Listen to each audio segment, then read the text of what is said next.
त्याला स्पीड वाढवलं हा स्पीड वाढवलं का नाही चालू आहे स्लो मध्ये चालू आहे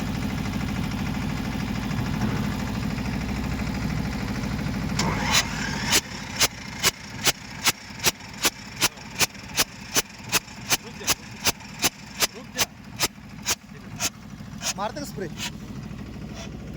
गिअर काढायला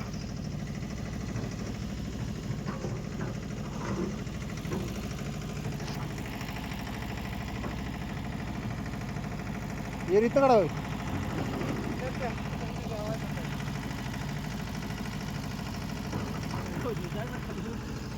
बंद कर